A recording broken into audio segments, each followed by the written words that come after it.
आपके एक हिसाब से मंडे टू फ्राइडे का एक टाइम टेबल प्रोवाइड कर रहा हूं। हो सकता है कि आप अपने हिसाब से इसे चेंज कर लें, और वेरिएबल है, चेंज किया जा सकता है, आप अपने हिसाब से सेट करें।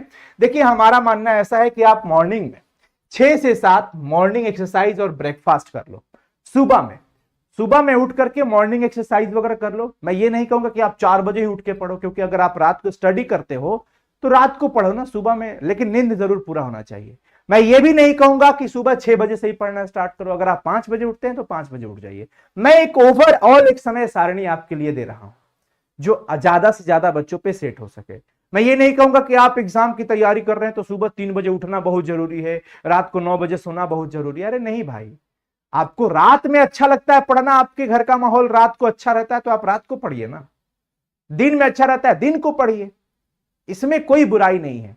लेकिन ज्यादा से ज्यादा प्रयास ये करना चाहिए कि मॉर्निंग टेक के टाइम में ज्यादा आप सोइए मत, समय से उठ जाएं तो बेटर होगा। क्योंकि उस समय का एनवायरमेंट, उस समय का जो नेचर होता है ना, बड़ा अलग लेवल का होता है, मस्त होता है, बिंदास होता है।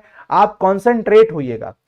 अगर आप रात को बहुत लेट नाइट सोते हो और सुबह 9-10 बजे उठते हो तो पता चलेगा तुम्हारे उठते उठते दुनिया इतनी चंचल हो चुकी है कि हर जगह आवाज, शोरगुल, बेचैनी, सब कुछ दिखेगा। और आप जैसे उठिएगा तो आपको भी लोग बेचैन कर देंगे। 9 बजे सो के उठ रहा है, जल्दी उठ के ब्रश करो, जल्दी उठ के नाश्ता करो, मतलब तुरंत से बेचैनी आ जाएगी शरीर के अंदर, आप शांत भी महसूस नहीं कर पाइएगा। इसलिए कोशिश करिए कि आप मॉर्निंग टाइम में समय से उठ जाएं, बाकी आपके ऊपर है। 7 से 10 आपका एक स्लॉट रहेगा, स्टडी सेशन 1 हम कहते हैं इसको, जिसमें आप न्यू टॉपिक को कवर करो। जैसे मैंने क्या कहा कि मॉर्निंग के टाइम में आप न्यू टॉपिक पढ़ो, तो 7 से 10 आप पूरा पढ़ाई करो। 10 से लेके 10:30 आधा घंटा का ब्रेक ले लीजिए, बिल्कुल ब्रेक ले लीजिए, कोई आपत्ति नहीं है। लेकिन वापस 10:30 से 1 बजे तक का फिर ये स्लॉट स्टडी सेशन 2, पहला सेशन यहां न्यू टॉपिक पढ़ना है और दूसरे सेशन में इसी को रिवाइज करना है। क्या करना है? रिवाइज करना है। और फिर 1 से 2 लंच का ब्रेक ले लीजिए आप, लेकिन वापस 2 बजे से बैठिए तो 4 बजे तक लगातार 2 घंटा, जिसमें स्टडी सेशन 3 में जिसमें सिर्फ प्रैक्टिस होगा। जो पढ़े हो उस पर क्वेश्चन सॉल्व करो, चाहे जैसे भी हो क्वेश्चन सॉल्व करो। आपके पास मॉडल पेपर होगा, आपके पास बुक्स होगा, बुक के पीछे एक्सरसाइज में जो भी क्वेश्चन दिया है उसे सॉल्व करो, मैथ बना लो, जो भी है। इस टाइम पे मैथ वैथ पढ़ सकते हो। फिर 4 से 4:30 आधे घंटे का ब्रेक ले लो। ब्रेक लेने के बाद लेकिन वापिस 4:30 से 7 बजे तक ये चौथा स्टडी सेशन रहेगा, जिसमें आप टेस्ट, क्विज या प्रीवियस ईयर क्वेश्चंस देखोगे। और ये डेली लेवल पे है, मंडे से लेके फ्राइडे तक। प्रीवियस ईयर क्वेश्चंस देखने से क्या होता है साथियों? कॉन्फिडेंस बिल्ड होता है। अगर हम कोई टॉपिक सुबह में पढ़ें, दोपहर को रिवाइज किया और शाम को उस पर आधारित क्वेश्चन मैंने देखा और मेरे से बन गया, क्या लेवल की हैप्पीनेस होगी? एक सेटिस्फैक्शन होगा, एक मोटिवेशन होगा। तो आप खुद को मोटिवेटेड रखो, खुद को स्ट्रेस मत रखो, चिंता में मत रखो, और इस उम्मीद में जरूर रहो कि वक्त बदलेगा, परिस्थितियां बदलेगी। हमारे हाथ में सिर्फ मेहनत है, तो हमें सिर्फ मेहनत करना है। और हम अगर अपनी हालात को नहीं समझेंगे तो पड़ोसी समझेंगे? कभी नहीं। हमें समझना होगा, आपको समझना होगा, हमें अपनी पारिवारिक परिस्थितियों को समझना होगा कि हमारे माता पिता हमारे लिए कितना मेहनत करते हैं। ये तो वही वाली बात हो गई भाई कि माँ बाप बाहर धूप में और आंधी तूफानों में कड़ी मेहनत कर रहे हैं और हम इधर एसी वाले क्लासरूम में बैठ करके मजे ले रहे हैं। तो ये काम तो बड़ा पाप का है, ये सही नहीं होगा।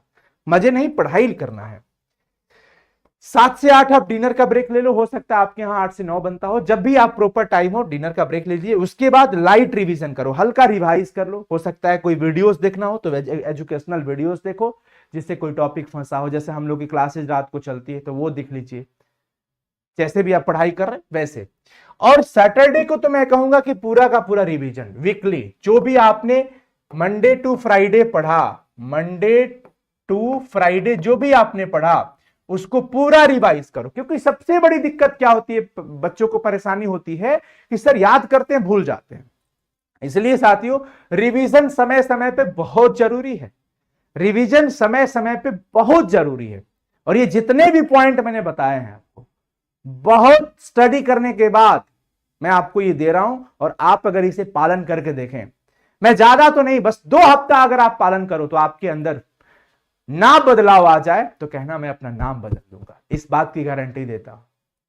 2 हफ्ता पालन करके देखो, आज का प्रोग्रेस और उस दिन का प्रोग्रेस आफ्टर 15 डेज, 15 दिन के बाद का जो आपका उन्नति कार्ड होगा, प्रोग्रेस रिपोर्ट बनेगा, आप खुद बनाओगे, और खुद ही अगर नहीं ग्रोथ हुआ तो बताना, मैं अपना नाम बदल दूंगा।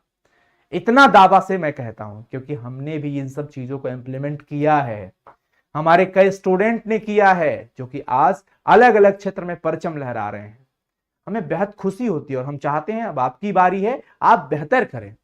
संडे को रेस्ट लीजिए, थोड़ा एनर्जी रिसाइकल हो, और अगर लग रहा हो थोड़ा रेस्ट करो, एंजॉय करो, मनोरंजन करो। लेकिन अगर थोड़ा लग रहा है, इफ नीडेड, जरूरत पड़े तो लाइट रिवाइज भी कर लो। थोड़ा पढ़ भी लोगे तो पढ़ाई की आदत खत्म नहीं होगी। इस प्रकार से साथियों, अगर आप इन सभी तमाम चीजों का पालन करते हैं, इसमें A to Z मैंने आपको कवर कराया, A to Z आपको मैंने सब कुछ बताया कि आपको क्या करना है, क्या नहीं करना है, कैसे अपने शरीर को अच्छा रखना है, कैसे अपने माइंड को अच्छा रखना है, और कहां किस टॉपिक पे फोकस करना है, लिखने की प्रैक्टिस करना है, रिवाइज करना है। मंथली टारगेट सेट करो कि एक मंथ में हमें फिजिक्स का इतना खत्म करना है, क्योंकि 6-7 महीने जो भी बचा है, इस महीनों में हमने टारगेट सेट कर लिया कि फिजिक्स में यहां पहुंचना है, केमिस्ट्री में यहां पहुंचना है। और जो टाइम टेबल बना रहे हो मेरे दोस्त, इंडिविजुअल सब्जेक्ट का, अलग अलग सब्जेक्ट का अलग अलग सेपरेट टाइम होना चाहिए। समझ में आ गया? तो आप इसे पालन करिए, मजे से प्रीवियस ईयर क्वेश्चंस भी देखते रहिए। जो भी आपकी बाजार में प्रीवियस ईयर नियरेस्ट पब्लिकेशंस होंगे या दुकान पे होगा स्टेशनरी पे, तो आप जाकर के ले लीजिए। ध्यान रहे उसमें बड़ी ये शुद्धियां भी रहती है कुछ कुछ में, तो आप कोशिश करिए जो एररलेस बुक हो वह लीजिए। और अगर लेते भी हैं तो अपने टीचर से जरूर एक बार वेरीफाई कराते रहिए आंसर को, और बुक से हेल्प लेते रहो। बुक्स बहुत हेल्प करता है, नोट्स आपको जरूर हेल्प करेगा, लेकिन बुक्स बहुत मदद करता है, इसलिए बुक रीडिंग जरूर करें। कैसा लगा ये सेशन? अच्छा लगा हो तो प्लीज अपने सभी दोस्तों तक शेयर कर देना, और कमेंट जरूर करके बता देना, क्योंकि बड़ी मेहनत से आपके लिए ये आइडियाज हमने दिया है। तो मैं चाहता हूं कि आप हमें कमेंट में फीडबैक जरूर दें कि ये कैसा लगा आपको, और आप अपने सभी दोस्तों तक शेयर करते रहें। चलिए जी, धन्यवाद आप सभी लोगों का। अगर थैंक यू सो मच साथियों, इंतजार रहेगा आप सभी लोगों का कमेंट का। All the best, love you, bye bye. और इसे पालन करो और बताओ ये हमारा चैलेंज आप एक्सेप्ट कर रहे हो या नहीं। अगर चैलेंज एक्सेप्ट है 15 दिनों का, तो पालन करिए इसे।